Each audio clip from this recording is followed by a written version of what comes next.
When I hear vaporwave described as a meme, I'm reminded of the fact that the term fails to fully encompass what vaporwave is, and more importantly, fails to acknowledge what vaporwave has the potential to be.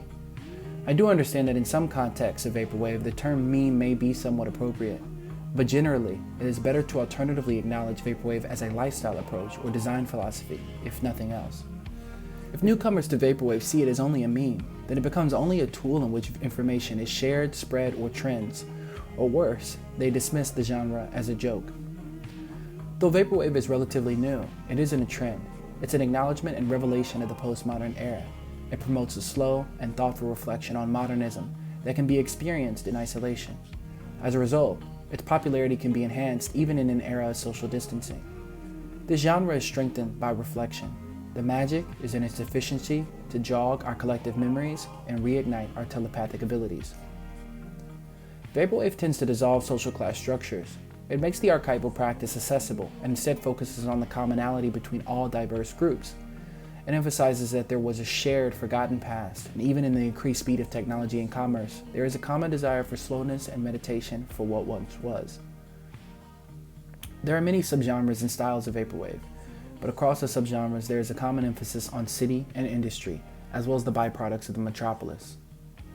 And still, across many of the subsidiaries, there is an emphasis on the reverb and slowed soundscapes that reinforce slowness in the city is to be desired if not necessary. The desire for slowness should and is an accessible, common interest among people. The interest of slowed and ambient soundscapes can and should influence design methods in the real world as well as the arts. The subgenre of vaporwave called mall soft is compared to that of elevator music.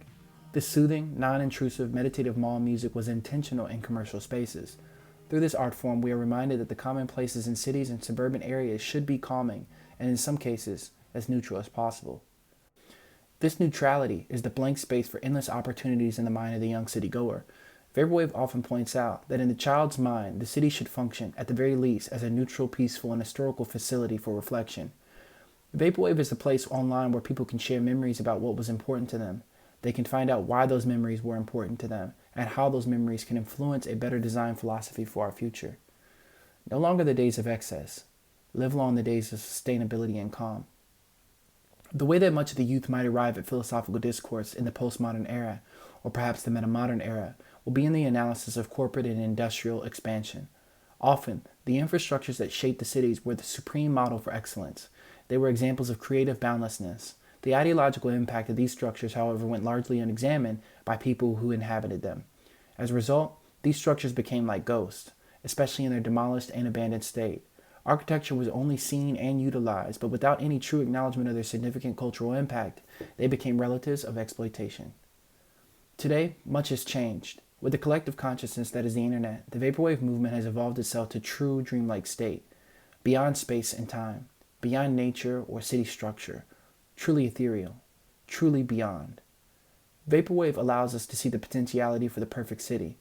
The vision and possibility of an urban utopia no longer belongs to the distinguished, the privileged academics, or the masterful architects. It belongs to everyone.